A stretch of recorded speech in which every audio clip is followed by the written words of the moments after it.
Hello everybody and welcome to another Doctor Who review. This time it's a Big Finish audio play and the 6th Big Finish monthly adventure. It's the Marian Conspiracy.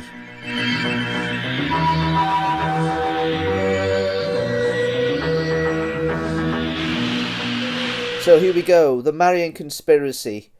A 6th Doctor story, the 6th Big Finish monthly adventure, and the 3rd to make an appearance of Colin Baker as the 6th Doctor. He is joined by his new companion, Evelyn Smythe, played by Maggie Stables.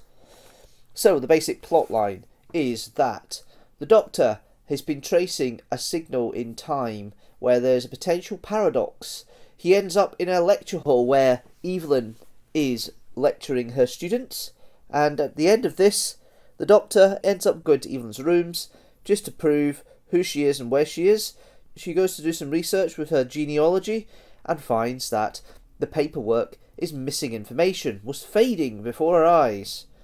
The Doctor realises there's something quite serious and uses Evelyn's missing information to try and pinpoint where the break in the timeline is that's causing this paradox. As they're doing so, the closer they get to the paradox itself, Evelyn starts fading in and out, and the Doctor has to create a device, a portable device, to keep her within the time frame. The Doctor goes to court in Tudor times, which is where it comes from.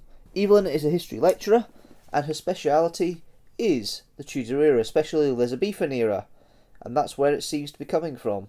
She knows a bit about her history and everything else, and Evelyn decides to go for a pint in an inn while the Doctor goes to the Queen. Evelyn starts talking to Thomas Crowe, William Leith, and John Wilson, who turn out to be conspirators, plotting to kill Queen Mary I, Bloody Mary as we all call her.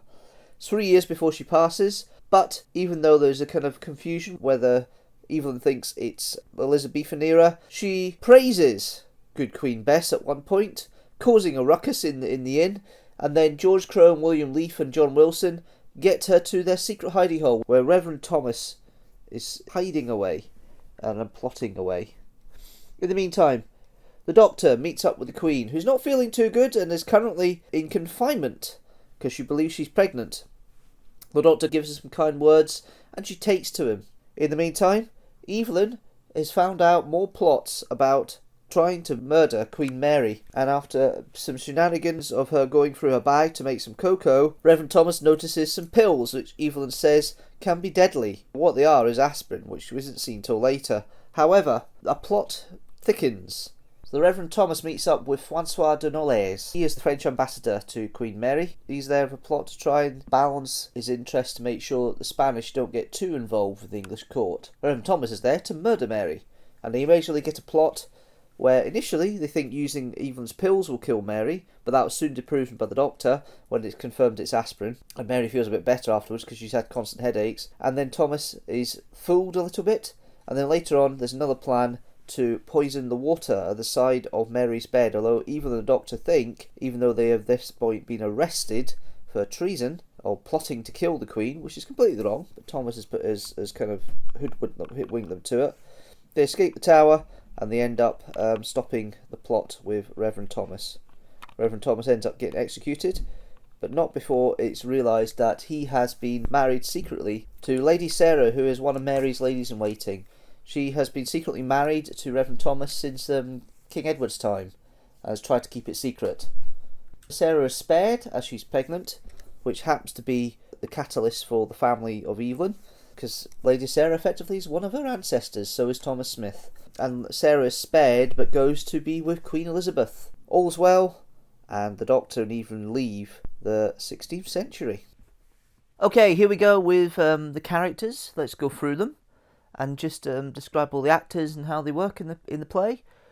So we have the Doctor, played by Colin Baker. This is the 3rd appearance, as I mentioned already, of Colin Baker as the Doctor in the monthly adventures. And it's the first one with a brand new companion, Evelyn Smythe.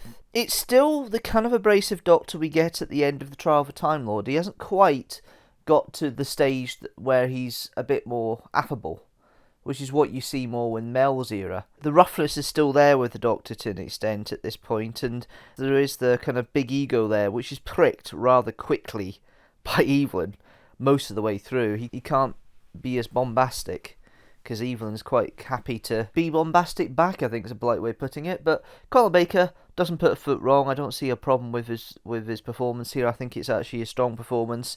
And the hints that we saw in Silence of Time are starting to come through now. This kind of more affable personality that's now growing out of this, and it will develop into something that's really enjoyable to listen to as time goes on. We've then got Maggie Stables, who I praised highly in Silence of Time, even though it was a small role. Here, we show why she is such a great companion for the Doctor in Evelyn Smythe. Totally believable.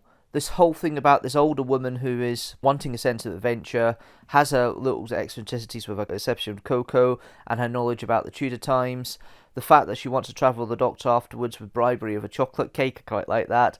But overall, she doesn't suffer fools. She may make a couple of silly mistakes, but what do you expect when you're going back to the 16th century? She thinks she's in Elizabeth's era, but she's just before Mary's era. It's quite palpable how Evelyn has a bit of a disdain for Mary and doesn't like Mary's policies and doesn't like the way she acted. She does tend to grow a slight affection for Mary, but at the end of the day, she still feels that Elizabeth's the better queen out of the two, and I suppose historians would say that right to an extent, and the way it's played is played pretty solidly by Maggie Stables as a very solid foundation for a new companion. And it's not gutsy, but it's kind of nice to have a kind of dynamic where you've got an older person alongside the Doctor, because usually up to that point it was young person, male or female, sometimes both, if you had multiple companions, and the Doctor.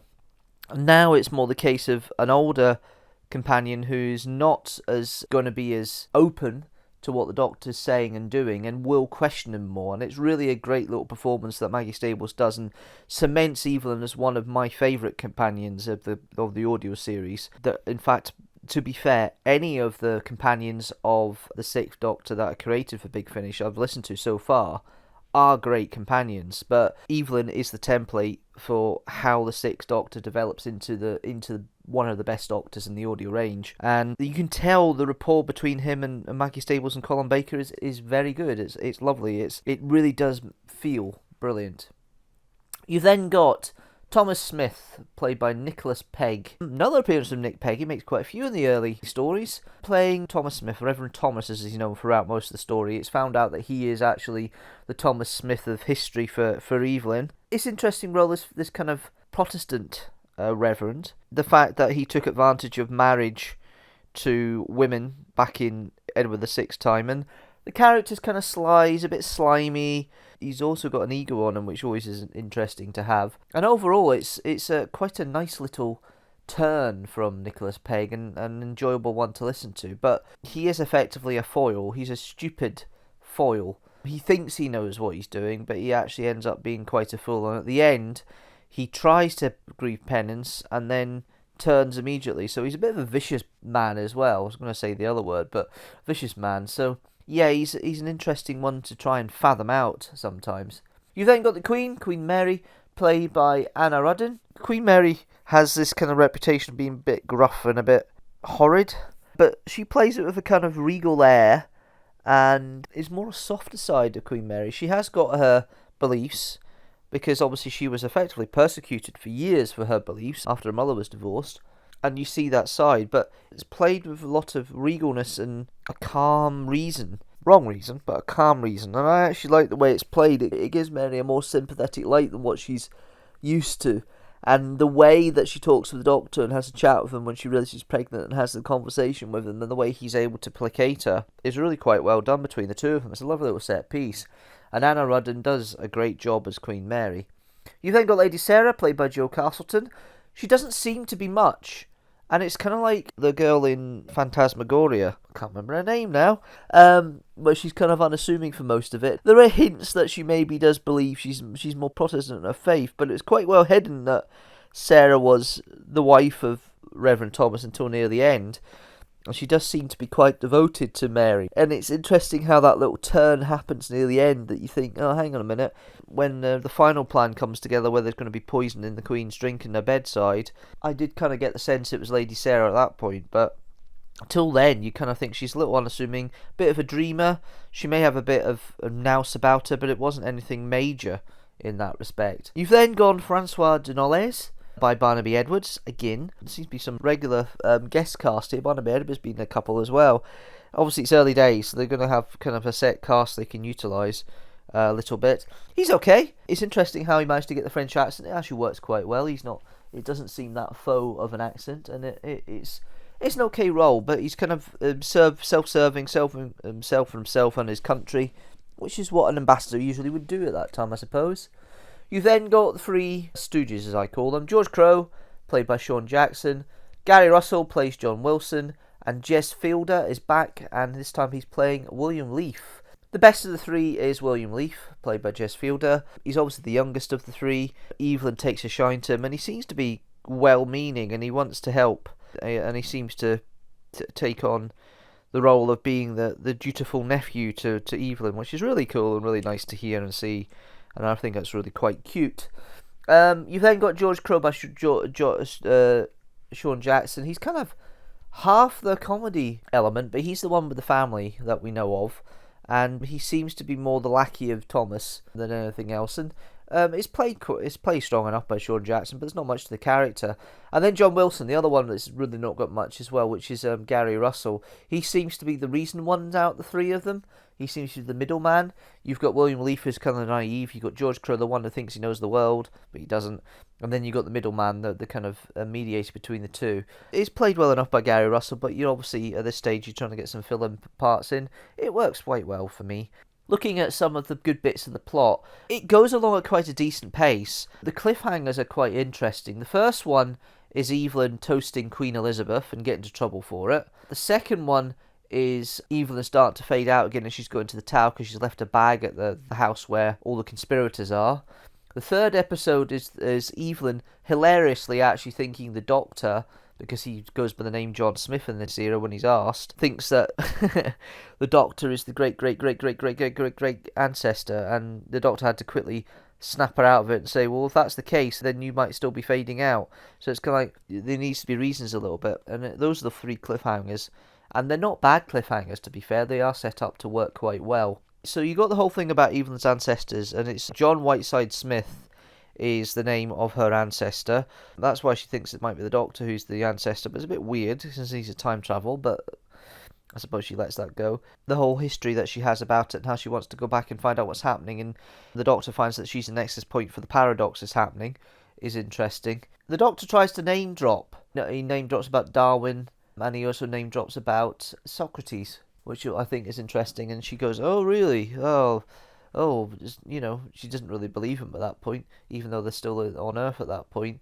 Even as amazed at the TARDIS, she kind of makes an opinion thinking doesn't seem that impressive technology. The Doctor's a little bristled about it. He didn't like it. She was told to stay in the TARDIS because the TARDIS is stabilising her, but this mini device that the Doctor makes allows her to go wander and get herself into trouble. So Mary makes it clear fairly early on when she first meets the Doctor that she feels that the Protestants are not going to the true faith. She really does believe the true faith. This is the amicable nature of the Sixth Doctor that we don't see a lot of in the series, and it's played through Mary, and we see the softer side and the amicable side and the side that can be reasoned that we see when there's conversations with Mary when he's seeing to her as a Doctor early in the story. I like the whole way that's been pulled up. The whole idea about the drugs and the pills, and I think that's an interesting thing, saying, poison, we can poison the Queen, and it turns out the pills are paracetamol, effectively. It's paracetamol or aspirin anyway that she has, and in large doses obviously that will kill, but in small doses it helps. And Evelyn says that she gets headaches, so that's why she carries them with her in her bag. And her bag's like a friggin' Mary Poppins bag, all the stuff that's coming out of it, cocoa and sweeteners and pills and all sorts of things are in there. It's an interesting bag. But yeah, no, the whole medicine thing is an interesting plot point. The fact that makes the conspirators, Thomas and Francois, look a bit shallow in what they're doing and a bit one-sided. And it makes the Doctor realise later on they're going to poison the Queen through other methods. They think it's going to be through her sacraments, but when they realise it's Francois who is praying with her, you think, well, you wouldn't do that, would you? Because he's a man of religion. He's wedded to the Catholic faith as well. So it was dismissed earlier in the story that it would be the wine or the water or whatever drink it was at Mary's bedside, and they dispelled that because they think ladies and waiting could take a slip, because they tend to sleep with the Queen for warmth. But then it was decided, actually, yes, it was, and that's what was stopped at the end of the story. And it was an interesting set up overall. But overall, it's a nice little story. It's a good grounding for the character of Evelyn Smythe, and there's good stuff coming up with Evelyn, which I think works the character even well. And for a good introductory story, it's certainly a better introductory story than you get with when Ermin comes in a few stories' time for the Fifth Doctor. I think this is the better introductory story. And as I say, any of the Big Finish companions that have been created for the Sixth Doctor do tend to work rather well.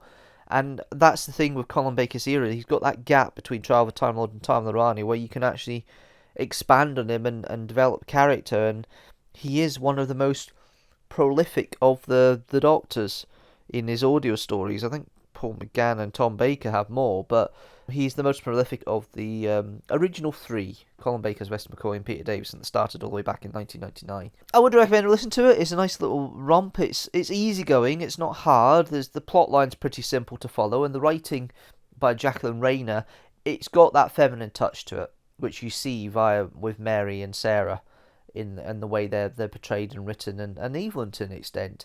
And it's directed okay by Gary Russell. It's fine. It's solid enough for what you need.